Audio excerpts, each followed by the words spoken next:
Today I'm here to announce that our office will be filing charges against Nick Reiner, who is accused of killing his parents, actor-director Rob Reiner, and photographer-producer Michelle Singer Reiner.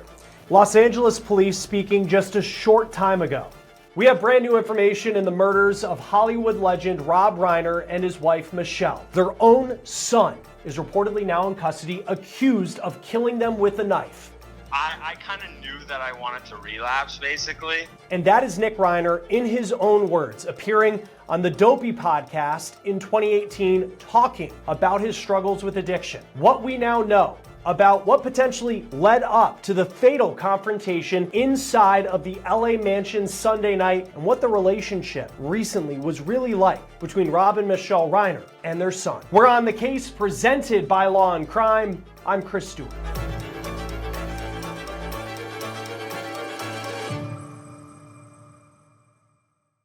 Hey guys, real quick before we move on, I need to talk about a major financial development that is really shaping everything we know about money. Central banks are hoarding and purchasing physical gold at a pace that we haven't seen in decades. Gold is up 40% in the past year, and experts say it is not stopping. So how do you get in without dropping thousands up front? Acre Gold makes it simple to own physical gold without expense. With subscriptions from $30 to $250 per month, anyone can start by making monthly payments at your own pace.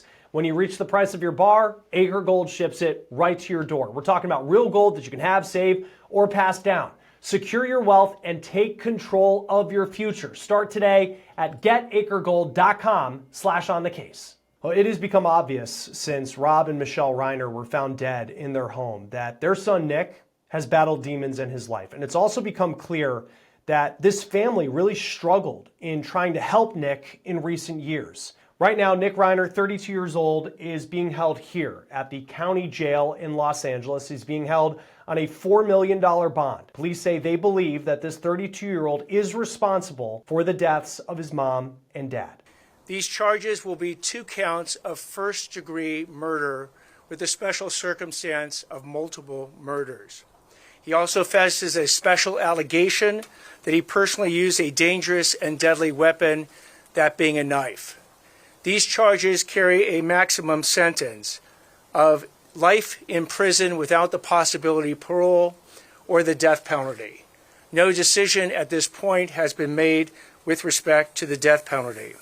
Police and the district attorney in Los Angeles just gave a news conference a short time ago. I will say they did not release much information on the investigation or what they found on the scene, but they did announce that Nick Reiner has been charged with 2 counts of first-degree murder. Police confirmed they believe that Reiner used a knife to allegedly kill his parents. Now, they don't have an exact time of when they believe the Reiners were murdered. They're waiting on more information from the coroner on that. They also said that Nick Reiner is currently going through the process of being medically cleared at the county jail, and once he's cleared, he will go to the courthouse, face a judge, and enter a plea. And we just learned who may be Nick Reiner's attorney. It's a major name in the world of criminal defense, Alan Jackson, the same attorney who represented Karen Reed in her case where she was accused of killing her boyfriend, Boston police officer John O'Keefe. This just came down per TMZ. Now, Rob Reiner, that man was Hollywood royalty. He and his wife Michelle were reportedly found with their throats slit inside their Brentwood neighborhood home in Los Angeles on Sunday afternoon. That is according to TMZ. Their bodies were allegedly found by their adult daughter. LA firefighters were called to the house for medical assist around 3:30 Pacific time in the afternoon Sunday. Now, before we go on,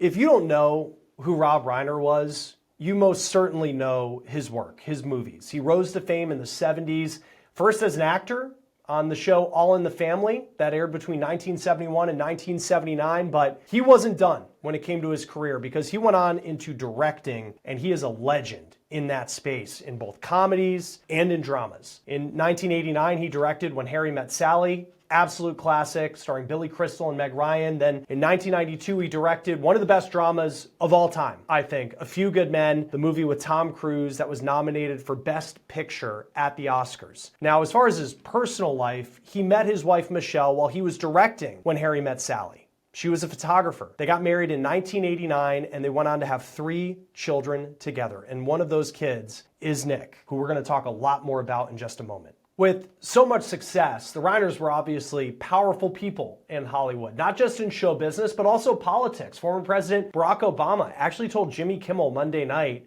that he and former First Lady Michelle, they were going to see the Reiners on Sunday. To this point, it does seem like the weekend for the Reiners, it was relatively typical. Monty Python actor Eric Idle, he wrote on X, Rob Reiner was a lovely man. I spoke to him last night for over an hour. I always enjoyed his company. I met him at his dad's in 1975. He was telling me about filming at Stonehenge and his thoughts for the future. This is so awful. I shall miss him. A clever, talented, and very thoughtful man. So awful. For as typical as the weekend may have seemed to the Reiners, we're also learning that the 24 hours before their murders, there were some warning signs that something may have been wrong. Those warning signs were related to their 32-year-old son, Nick Reiner. It's important to understand the issues that Nick has battled in his life. Hey, what's up? There he is, Nick Reiner. So this is an episode of a podcast that talks about the struggles of addiction. It's called Dopey, and Nick Reiner was a guest multiple times on this podcast. The episode we found was from 7 years ago, where the host talked to Nick about his history of addiction. I'm going to play for you what Nick said about his struggles in just a moment. But I also want to show you this. We found Nick's Facebook page. It appears he hasn't posted since around 2018, but this is a picture of Nick with his dad. Now in 2016, people spoke to Nick about his battles with addiction, and he told the outlet that he went to rehab starting when he was 15 years old. And he also says he went to rehab 17 times in total. He co-wrote a film that was directed by his dad called Being Charlie. It's about a character that struggled with heroin addiction and homelessness. Quote, "It's not my life, but I went to a lot of these places, so I had a lot of these stories." That's what Nick told people roughly a decade ago. Nick also said, quote, "I was homeless in Maine. I was homeless in New Jersey. I was homeless in Texas. I spent nights on the street. I spent weeks on the street. It was not fun," end quote. Now, on the Dopey podcast, Reiner talked about how he found himself during times of sobriety longing to move back to Los Angeles to get back into his old lifestyle. What ended your sober run?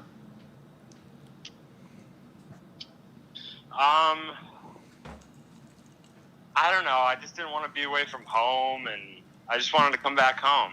But you also wanted to get back to smoking weed and whatever.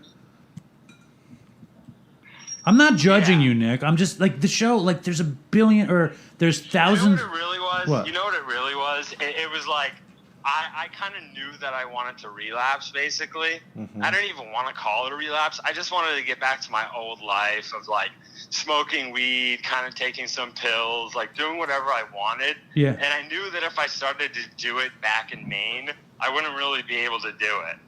Again, that was Nick Reiner on a podcast called Dopey back in 2018. Now, after his parents were found dead inside their home on Sunday, his sister allegedly told police that she believed Nick may be the person who did it. And that leads us to these pictures that were posted to social media by the Los Angeles Police Department, but they've been deleted since. And they allegedly show the arrest of Nick for the murders of his parents. Now, Nick was taken into custody roughly 15 miles away from his parents' home. People magazine reporting that it was near the campus of the University of Southern California. TMZ is also reporting that Nick fled to a hotel in Santa Monica after the alleged murders. Staff at that hotel discovered the room covered in blood. Bed sheets were allegedly covering the windows. TMZ says that Nick checked into the Pierside Santa Monica hotel with a credit card around 4 a.m. on Sunday. Now, remember, Nick's parents, Rob and Michelle Reiner, their bodies were not discovered until 3:30 in the afternoon the next day. Now, TMZ says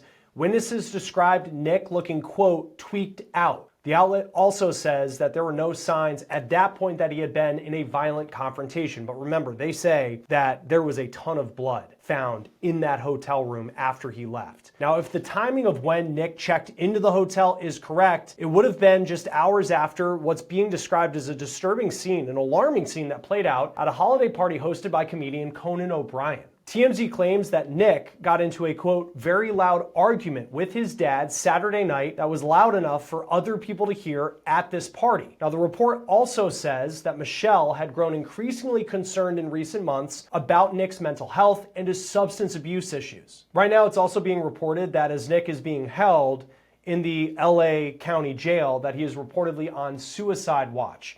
Friends told the New York Post that this was not the first time that Nick had allegedly been violent, but they did not believe that it could get to the point of murder. One media outlet says that friends described Nick as a ticking time bomb. Join us now to talk more about what could happen next in this case is Nima Rahmani, former federal prosecutor and president of West Coast Trial Lawyers. It's always great to have you on Law and Crime.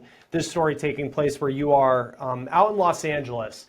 So today, Alan Jackson, we'll talk about him in just a moment, but he says that Nick Reiner is not cleared to appear in court or move from the jail to the courthouse. What exactly does that mean? That means that there's a medical reason why he can't be physically present in court. Obviously, the defendant in any case, but especially a murder case, has the right to be present at all court appearances, including the initial arraignment. But if there's some reason, and if that's related to stab wounds or cuts or anything of that sort, that he can't be present, he's not going to be cleared by sheriff's deputies and medical personnel here in Los Angeles County Jail to be transferred to court. He may be under medical observation. Now, there were some reports that after the stabbings, he went to a hotel in Santa Monica, which is just adjacent to Brentwood here in Los Angeles. And again, these reports are that there was a significant amount of blood in the bed and in the bathtub. So if that's the case, maybe he was injured during the course of this attack. Could it also mean any sort of like mental health evaluation could be ongoing at this point, or typically if it's like what we're hearing that he's not medically cleared, that it'd have to be for a physical injury? It could be mental health related. It could be drug related, right? There are reports that Nick Reiner had a significant substance abuse problem and has been in and out of rehab. Obviously, we don't have a urine analysis or anything of that sort. This is just, according to reports here in Los Angeles, that he was acting erratically at the Christmas party the day before on Saturday, and hotel personnel on Sunday, and him being near USC in downtown Los Angeles when he was arrested, which is, a good 10 to 15 miles away from where the murders happen and where the hotel is. So obviously this is all speculation, but it could absolutely be mental health related or drug related. I don't know if it's necessarily going to be a legal defense in the case, but it may be a reason why he's not in court today. Let's dive into the legal defense a little bit. We talked about a case that Alan Jackson took on out at Pepperdine involving a young man who allegedly drove a vehicle and killed 4 college students. Alan Jackson took that case on. He also took on the case of course, Karen Reed. But now he's taking on this one. No vehicle involved. This is going to be someone, I don't know how much of a whodunit it may be. We'll see as it plays out. But what does Alan Jackson bring to the table in this situation? Alan Jackson is very well respected. He has a lot of experience. He's handled a lot of big cases, but he's really going to have to pull a rabbit out of his hat on this one. This is going to be a very difficult case to defend. And I'll go through some of the possible defenses. One is not guilty by reason of insanity. That is a very high burden here in California. So what would happen is you have a trial as to whether Nick Reiner did it, and then a trial on whether he was legally insane at the time. And for legal insanity, it's under the McNaughton test here in California, but essentially you can't know right from wrong, And the reason why I think this will likely fail is if you're having an argument with your parents the day before, you know who your parents are, you're at least arguing about something, that is not insanity, right? Insanity, you think you're killing a demon or an alien, God's telling you to do it. I mean, it's a high burden, and the burden is actually on the defense, and jurors are pretty skeptical about it, so I would be surprised if the insanity defense works. We know that he has had, and it's well documented, like he has struggled with demons in his life in terms of addiction, homelessness, has been in and out of rehab to his own account more than a dozen times. And then TMZ, and a lot of this at this point has come through like the TMZ, People Magazine kind of outlets, and LAPD haven't said too much, but there were witnesses in a TMZ article I read at the Santa Monica hotel that saw him and said that he looked, quote, tweaked out. Could any of that factor into a defense, that this is a guy who has been impacted by issues of addiction, and that could have played a role into whatever played out inside the house the night that his parents were killed? And look, here in LA, TMZ and People Magazine, they really have their pulse on the city. They have a lot of good sources. So I know sometimes people look down on those outlets, but they break news. Look, I'm really close to the courthouse. Sometimes I'll file documents, and TMZ will get a copy of the pleading before I even get my own copy back. We represent celebrities. We sue a lot of celebrities. So they definitely know what they're doing when it comes to reporting most of the time. So I wouldn't discount what they're reporting. Now, assuming that he has drug use, right? Is that a legal defense? No, with one exception. Voluntary drug or alcohol abuse is not a legal defense. But there is one way it may factor into the case.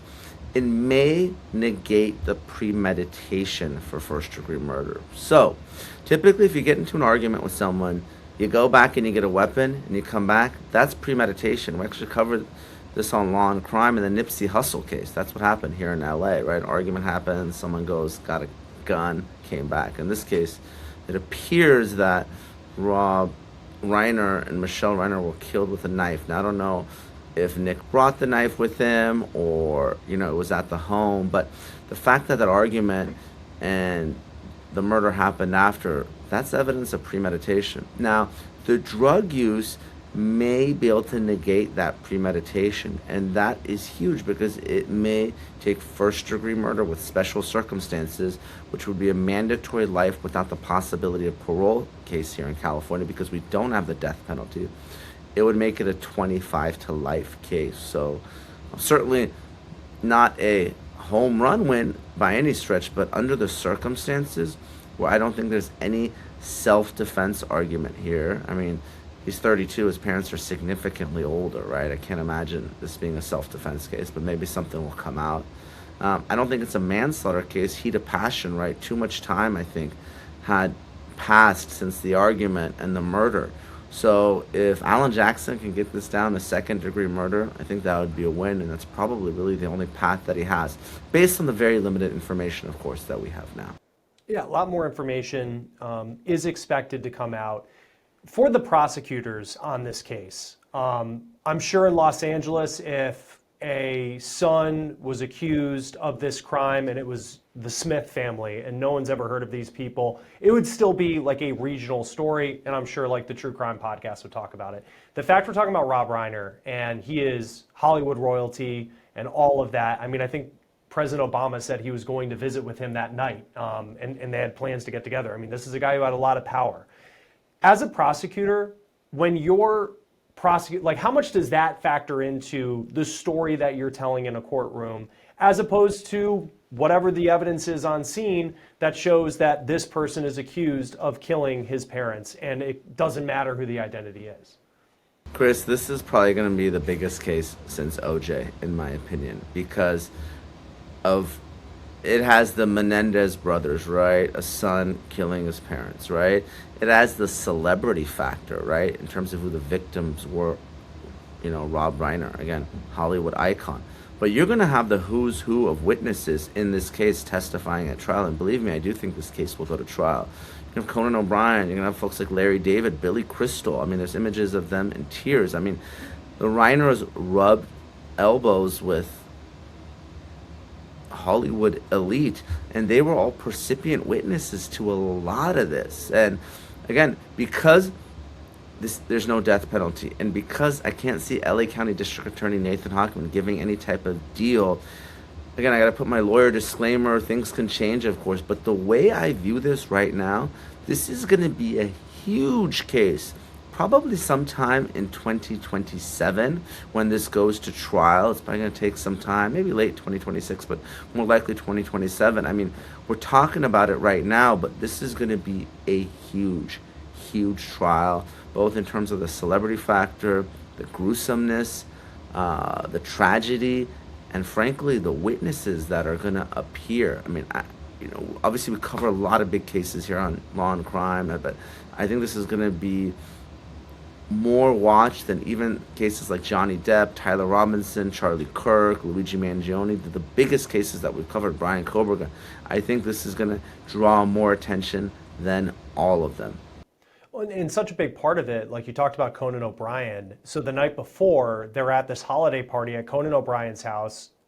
I'm sure, major celebrities were at that party and apparently witnessed a massive outburst argument that Rob Reiner had with Nick Reiner. And then hours later, Rob Reiner and his wife Michelle, they end up dead. How does the fact that that happened hours before, how could that factor into the evidence that the prosecution presents? Because then at the same time, we don't know how long after the Reiners were killed, but you still have this moment where obviously there was some sort of issue within the family that became very public at this party. Chris, I think that holiday party is the strongest evidence in the case. It's the motive, it's the premeditation, and it's what probably puts Nick Reiner away for life. Again, Alan Jackson's great. I'm sure he's going to have some sort of alternate theory of the case. We saw that very effectively in the Karen Reed trial. But the issue is that argument, it really takes out the potential defenses in the case, right? Look, we cover a lot of homicide cases here on Law and Crime, and you'll see the defenses primarily fall into one of three categories, right? It wasn't me. Well, seems like it was him, right? And I imagine this is no Brian Koberger. There's going to be a lot of forensic evidence in this case that ties Nick Reiner to the scene. There's probably video evidence. There's probably DNA. There's going to be a lot out there. So then the other type of defense that you typically see is self-defense, right? But again, don't necessarily think it probably applies. I mean, Rob Reiner's old. His mom's old. I mean, I say that respectfully. Older than Nick Reiner, who's 32. And then you start seeing defenses when it comes to a mental state, right? It was an accident, right? It was manslaughter. I didn't mean to do it, right? And maybe you can get there, but again, that evidence of premeditation is very strong. You get in a fight with your parents, there's something you're arguing about, and somehow both of them get stabbed. And again, I don't know if this is true or not, but People Magazine was reporting that their throats were slit. Right. Again, I don't think that's been reported by other outlets, and I don't want to spread misinformation. It may well be true, but if you slit someone's throat, Chris, you're probably going up behind them to do that, right? I mean, it doesn't get more premeditated than that. So again, very preliminary. I don't want folks in the comments to, hate on me if a week later things change, but from what has been reported right now, the very limited information, this is a very strong prosecution case, and Alan Jackson has his hands full. Yeah, because you think of, it hasn't been officially released where the bodies were found in the home. This is obviously a mansion, so what type of security system did they have? What type of cameras were able to capture anything that was going on at the house? I don't know if you'd be able to answer this question, but I think of Alan Jackson. He's an incredibly expensive lawyer, and the defense for a double murder, I'm sure, is going to cost a lot of money. And then I look at Nick Reiner, and here's someone who lived in his parents' guest house. Clearly, the parents had a lot of money. He doesn't seem to really, it's not like he really had much of a job. He did a movie with his dad in 2016, but it does appear that he's someone who lived off his parents, but they're also the victims in this case. I guess, how does someone pay for Alan Jackson if that's a great question. Because under California's Slayer statute, you kill your parents. I don't care if there's a will, a trust, life insurance. You're out as a beneficiary. You don't get any of it. So the law presumes that the murderer predeceases the victim. So, and there were some reports, again, they're just reports, that Nick Reiner was homeless for a while. So I don't know if Alan Jackson's doing this pro bono. He thinks it's good for, obviously, in terms of PR and publicity. Like I said, there's going to be no case like it. Or Nick Reiner may be found innocent and actually inherit from his parents at some point or come into money. But yeah, this is not someone that I would think could afford the millions of dollars it would take to hire Alan Jackson and take a double murder case all the way through jury trial. And then just lastly, looking at Nick Reiner as he's someone who grew up with incredible amounts of privilege, but then at the same time also has struggled with addiction, which a lot of families of different tax brackets can relate to that struggle across this country.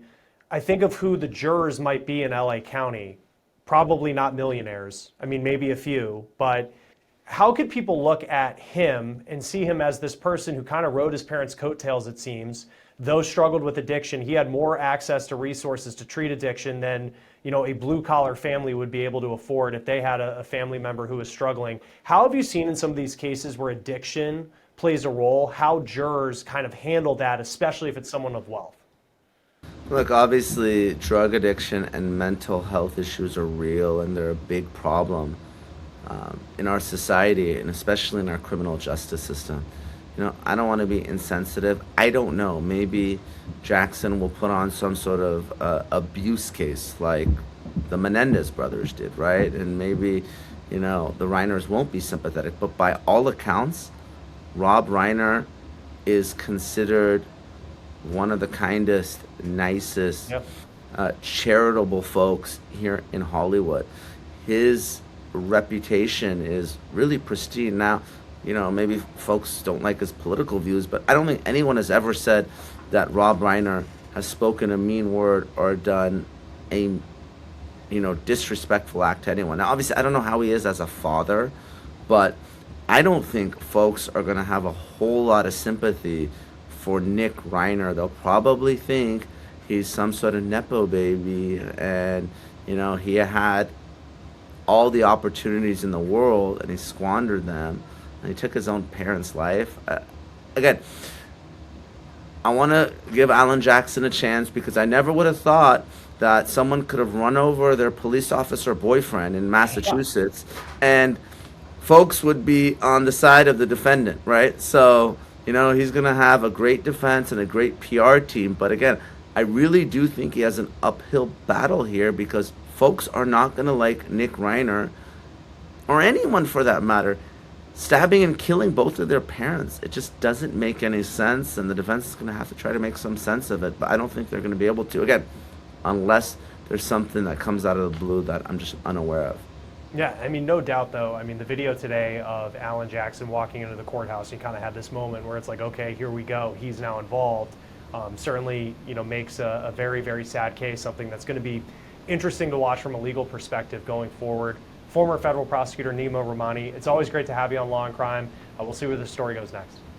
Thanks, Chris. I'm sure we're going to be talking about this a lot in the coming months and maybe years.